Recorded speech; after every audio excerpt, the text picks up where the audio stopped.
Hey guys, this one's going to be rather short. I'm on my way somewhere right now, so I'm just going to talk a little bit about what's going on with Tim Walz.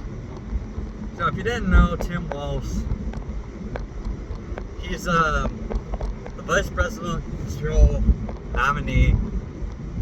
Excuse me, it's very hard for me to say certain words like vice presidential nominee for Kamala Harris for the Democratic Party. And he was accused of multiple transgressions. For example, he was released from the military. He voluntarily retired about a month before he had to deploy. And he would have known about this several months before they actually got the call. So this happens with reservists all the time. As a member of a reserve unit myself, we got the call that we could have the possibility of being deployed to the southern border to help with processing migrants. And that's with the Marine Corps. And that was several months ahead of time.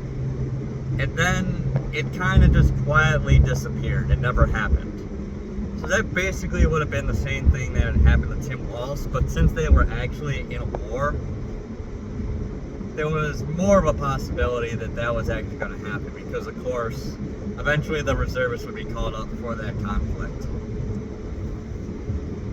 So when he left the military, he did it voluntarily, knowing ahead of time that his unit was probably going to go to war.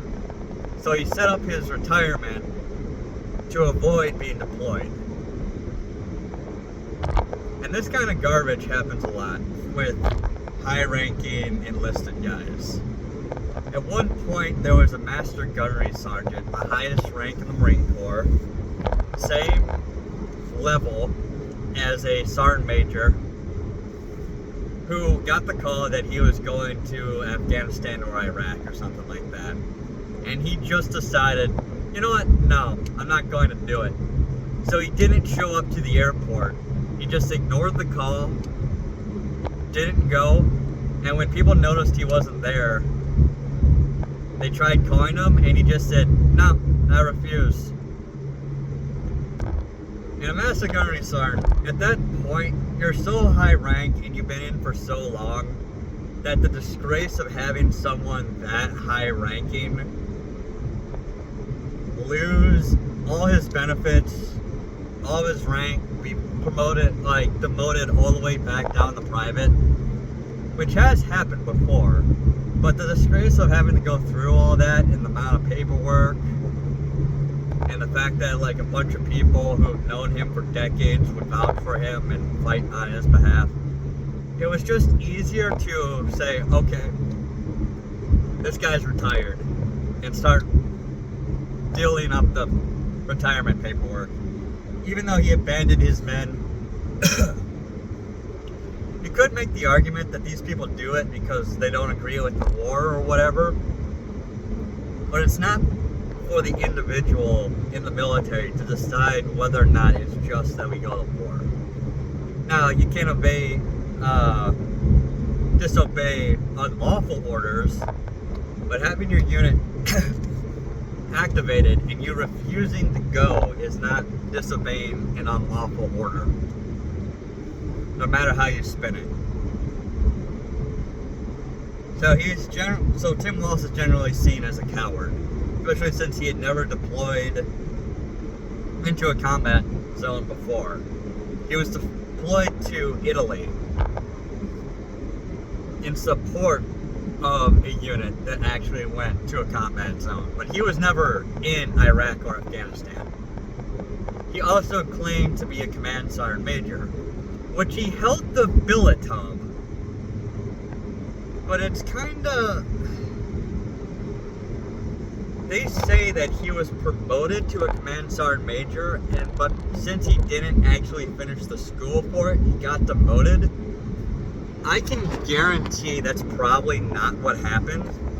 He was probably a master sergeant filling the billet of a command sergeant major, which means he was still paid as a master sergeant, and he was just acting in the role of a command sergeant major, which happens a lot.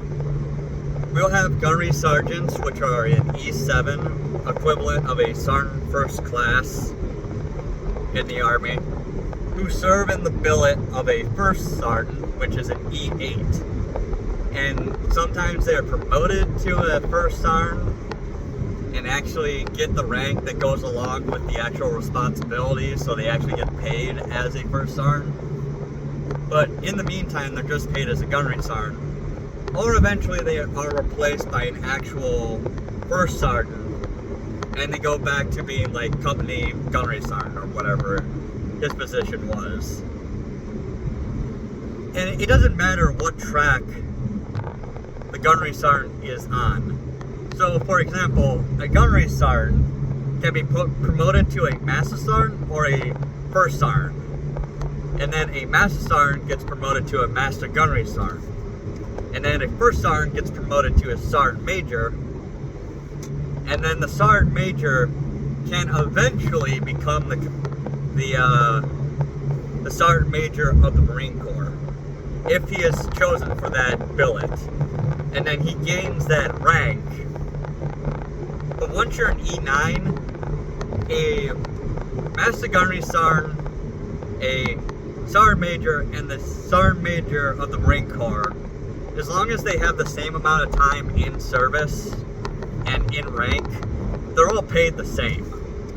Now, you might get a pay boost like every 2 years as your time in service and your time in rank go up. This goes by time in service, I think.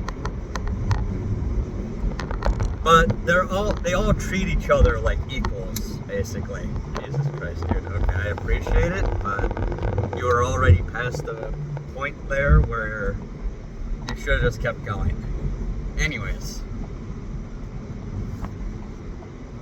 So, I think he was a master sergeant filling the billet of a command sergeant major, which is strange because they have their own first sergeants. So I don't know if that means that in the Army, a master sergeant can get promoted to a command sergeant major, because this is the weird thing. A master gunnery sergeant is the equivalent of a sergeant major in the Army, and then our sergeant major is the equivalent of a command sergeant major. Because a sergeant major and a first sergeant are administrative roles, whereas a master sergeant and a master gunnery sergeant are masters of their craft, which is why they're called masters. They're masters of whatever MOS they came in with. Whereas a first sergeant can come from any MOS, and they'll try, like if you were a first sergeant of if you were an infantryman, for example, in 0311, they will try, if you eventually get promoted to a first sergeant, they will try to put you with an infantry unit, because that's kind of what you already know. But you can be put with any unit. You can be put with a administrative unit. You can be put with an artillery unit, like anything, because you're an administrator at that point. You like work a lot of time on the computer. But apparently in the Army, once you split off from sergeant first class into master sergeant and first sergeant, apparently you can cross back. So a first sergeant can become a sergeant major, and a master sergeant can become a command sergeant major, which is just weird to me. Because when a gunnery sergeant splits off into master sergeant and first sergeant, a first sergeant cannot become a master gunnery sergeant. They have to go towards sergeant major. They already picked their route. Whereas a master sergeant has to go to a master gunnery sergeant role. He cannot become a sergeant major. He's already picked his route. So Tim Walz kept saying he was a command sergeant major, command sergeant major, command sergeant major. Either he never held that rank ever, or the Army allows someone to be promoted to the rank without actually doing all the actual requirements for it. The requisites. Which is, again, absolutely bizarre to me. In the Marine Corps, you can fill a billet that's one rank above or one rank below what your actual rank is. So if you're a first sergeant, you can fill a sergeant major role. You just don't get paid as a sergeant major. But they make it sound like Walz was promoted to a command sergeant major from a master sergeant position, which is bizarre for two different reasons. And then he was demoted back to master sergeant when he retired. And then he lied about being a command sergeant major as a retired command sergeant major, even though he had been promoted. Again, doesn't make a lot of sense, but it is definitely stolen valor because he lied about how prestigious his service was. It wasn't that he didn't serve, it's that he lied about how prestigious his service was, which is also stolen valor, as much as somebody who's never been in the military claims to have been in the military. It's just as bad. Well, maybe not just as bad, but pretty bad. Anyways, then there's the fact that he was like a complete tyrant. He locked down his state during the pandemic and then set up a hotline that people could call. Damn it, I'll get that in a second. That people could call. God dang, man, why is everyone... The one time...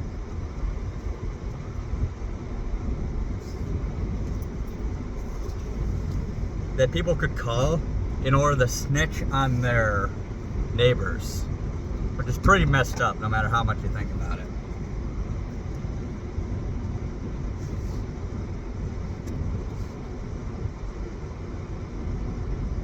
I'm gonna go drive around the block real quick just so I can finish this video. And then when the riots started in his town, he in Minnesota, he allowed them to continue until Minneapolis had almost completely been destroyed. Or destroyed enough that it would never recover from the damage. Again, incredibly messed up stuff. Well, now it's gotten even worse for him. Whereas Trump has his niece and his nephew. I think it's technically his sister-in-law. I thought it was his sister-in-law, but apparently it's his niece and his nephew have come out against him and say that they're going to vote for the Democrat. You know, Trump has been a Republican the majority of his life. But there was about a 6-7 year period where he was a Democrat. And that was during the George W. Bush era. So I don't think he agreed with Bush very much. They didn't get along very well. So he switched parties. But he has been a Republican the majority of his life. He was part of the Reform Party for a while. For a short period of time in order to run on their ticket in 2024 because he really didn't like Bush. Which is why Bush is still very salty about him because, I mean, he technically was a political rival for Bush's re-election.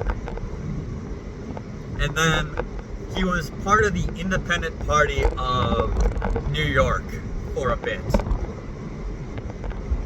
which has recently lost its ballot access. Probably because they usually take votes from the Democrats. Because I think they had more people inside the party than the Conservative Party of New York. And the Conservative Party of New York endorses Trump anyways for presidency because they have fusion tickets. It seems to indicate to me that they knew that getting rid of the Conservative Party of New York was pointless. Because those people would just vote for Trump no matter what, either way. So they got rid of their competition. The Democrats got rid of the Independent Party in New York. Anyways, Trump's niece and nephew stayed Democrat after Trump switched back to Republican. And they have gone against him ever since. However, Tim Walz's actual brother, the man who grew up with him, has come out against Tim Walz. As has basically his entire extended family. And they did a photo shoot wearing Walz for Trump shirts with a Trump flag in the background. Like, his entire family has said, yeah, this guy should not be vice president. This guy should never be anywhere near the presidency. Which just goes to show, no matter what the Democrats accuse Republicans are, even if the Republicans have those issues, Democrats are way worse. But it just doesn't look very good for the Kamala Harris campaign right now, because of just how bad Tim Walz is as a political pick. Which seems to indicate that either the Democrats are really naive and really stupid, that they thought that Tim Walz would be a good choice, or they knew that Tim Walz was not a good choice, but pushed him because he was the worst choice of, like, the top choices that they had. He was the worst possible choice of, like, the best they had, and they just wanted to burn him so they can run a better candidate in 2028, where Tim Walz and Kamala Harris's reputations are thoroughly ruined and they can't run. I don't know. I'm pretty sure Trump is going to win, but we have to get out and actually vote. It's not enough that Trump goes up in the polls. Hillary was ahead in the polls when she lost. And while that's usually because the Republican states don't need as many votes, because they have more control of the electoral college with less of the voters, just based on how the system actually works. Like, what Wyoming has about 500,000 people who live in it, but they still get 3 electoral votes. And this is despite the fact that several states that have 3 electoral votes have a higher population than Wyoming. But Wyoming is overrepresented in the electorate because they have to have a minimum of 3 electoral votes, 2 for each House representative. For each senator, and 1 for the House representative. And a lot of small states that only have 3 or barely 4 electoral votes are Republican, like Alaska, Idaho, Montana. And because of that, Republicans get more electoral votes despite having a lower population. In order for a Democrat to win, they need to have around 3%, a 3% lead in the election over the Republican. Which I want to point out, this is exactly what the Founding Fathers intended. They didn't want the majority to rule over the minority, which is why the minority is often the most powerful entity inside the United States. Now, sometimes the minority has too much power, looking at the transsexuals and the transgendered people. But this was what it was intended, so that the majority isn't always more powerful and able to lord their power and oppress the minority. But for Tim Walz himself, back to him real quick, he seems to be a drag on the ticket. And it shows. It shows a lot. And the sad thing is he's the one who's the best speaker out of him and Kamala. So he's often the one speaking instead of Kamala, whereas Kamala is just given boilerplate exactly the same speeches for like Philadelphia and Detroit, which is a whole nother conversation, but I'm gonna leave it there. It's just interesting to see how bad Walz actually is. And just either how they have not done anything, how the Democrats are just so bad at this. And it seems like it might be intentionally so. Anyways, that's it for now, guys. Bye.